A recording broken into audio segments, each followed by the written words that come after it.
Well, A Price Too High was a film that Daniel Noah and I worked on in December of 2005, January of 2006. We did shooting both months, and we finished it in 2006, January. Well, Brandon and I work, the first part, of course, is, in this case, we discussed the story before I went home. So I was here in Virginia, he was back in California, and he called me or emailed me and said, hey, I want to do this movie for this contest, Sci-Fi, help me out. I said, yeah, sure, but if we're going to do Sci-Fi, we shouldn't really do like sci-fi, we should do something weird sci-fi, not aliens from outer space, you know. We kind of came up with the concept of the film in October and kind of worked it out, came up with this story idea of this girl who has this power, to heal people and everything, and just kind of worked out a plot. Well, the story is an exploration of a girl who has a power that she uses to help people, and there are those who persecute her and try to kill her because of it. It's kind of a Christ allegory in a way, but the fact that she was willing to save even the one that tried to kill her was really what made it powerful for me. And I also wanted to explore the motivations of the people who would try to react against someone like that. Even power, even used for good, is frightening and threatening. And they would do anything to stop them, yet be so unjust. It would be wrong. But they would have arguments as to why it was right. And that was also something I really wanted to show in the movie, and I think we did show in the movie. I really wanted to do a wraparound for this film. I thought that would kind of add, some kind of a different story structure than anything we've done before. And I thought that it was an interesting way of telling a story, really. And we could also do the twist at the end with showing the agent had actually brought the girl into the psychiatrist's office, which was, the big twist at the end there. And so by the time I went home for Christmas break, we had gone through at least 2 drafts, maybe 3 or 4 drafts of the script, which was ready to go. By the time I went back home, it was ready to shoot. So once I'm back in California, we met together. We also met with Gina, our creative consultant, an old friend of mine, and laid out what we were going to do, costuming, plans, logistical stuff. We had to okay a change of scenery. The warehouse scene was not originally going to take place in a warehouse, and Brandon wanted to move it to a warehouse, and I said, that sounds like a good idea. We shot the film with a Panasonic DVX100, a mini DV camcorder.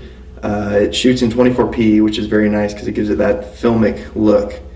Now, I didn't have a 35mm adapter, which a lot of people are using now, to get that real crisp definition that you would have in a 35mm camera. But I used a few tricks that helped me to acquire that somewhat with what I had to use. And I think it turned out pretty well. I do like the look, and it's not too stylized, but it looks good. It looks like a real film. So we go into filming. I'm right there. We're together. We work together. We discuss everything beforehand. There are very few surprises to us necessarily in terms of what the other person's going to say. There may be surprises in the situation, but we usually talked over everything before we go onto the set. It just makes it easier for everybody. I loved working with all the actors. Sarah was phenomenal. She was always, she memorized all of her lines. She was always ready to say them.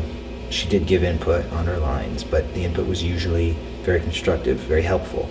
Usually helped me see things in ways I hadn't looked at them before.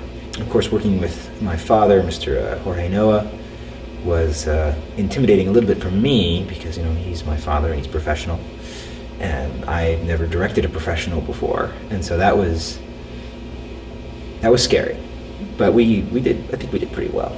He and I seemed to work well together, and I enjoyed it, and I was proud of him, really. And I was also a little nervous working with Brad because he's a director, and I'm a director now, and I wasn't, I didn't want to step on his toes, and I'm sure he didn't want to step on my toes, and I think we both were kind of dancing around that for a while. But in the end, it was fun, and he was a lot of fun. Jake, of course, it's my Jake. He's my man. He's in all my movies. Whenever I can get him in my movies, Jake is in my movies. I want him to be in all of my movies.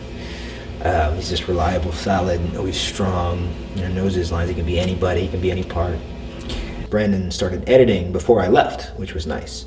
And he would bring his laptop over to my house, and he would show me the cuts of the scenes he had edited, and I'd make suggestions, or maybe give ideas, but he did most of the editing on his own, And generally I just saw kind of, rough drafts, so to speak, and then I would make suggestions. We didn't want to go crazy with special effects. At the same time, we knew, given the premise, we were going to need some special effects. And also we have limited resources, so we can't go everywhere and do everything we might want to do. We try to limit our scripts to things that we have. We try to write to resource, but sometimes, such as in the hospital scene, with this movie, we couldn't do that. And so after a few failed attempts of trying to find a location, Brandon suggested we green screen it. And I said, can we do that, make it look real? He said he thought so, or at least, solid. And so we did. They have a Signature Productions, which allowed us to use some of their materials. Had a green screen, small green screen stage set up at their warehouse, and so we went out there, and with Sarah and Matt, of course, to do sound, and me, because I played one of the bodies, and set up a little hospital room. Basically, we used wood pallets and some bed sheets to make the bed, and the rest was all green screen.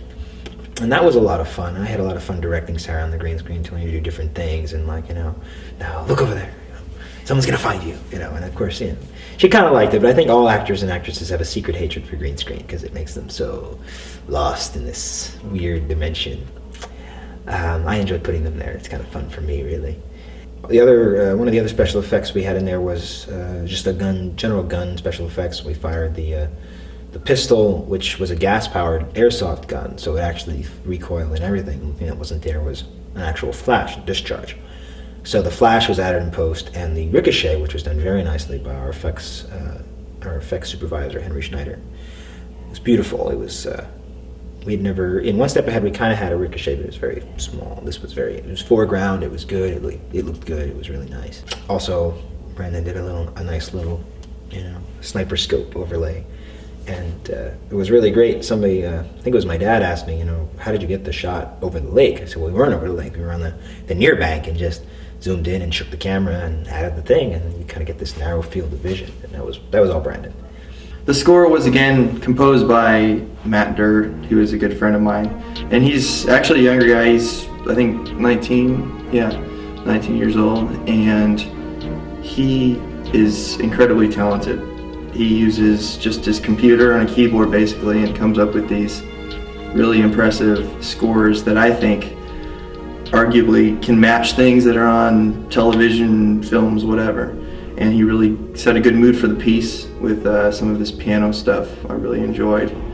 And he did a real excellent job on that. In the end, I was very happy with the music, the post-production of everything that I hadn't been there for. Definitely nothing I was disappointed in. And I was very, very happy with the outcome. Well, Brandon and I, of course, both want to become filmmakers full-time. And Brandon already is editing full-time.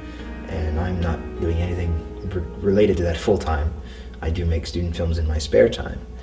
But we're both looking forward to a career, and our next stop, hopefully, is a longer feature with more actors, professional or aspiring actors.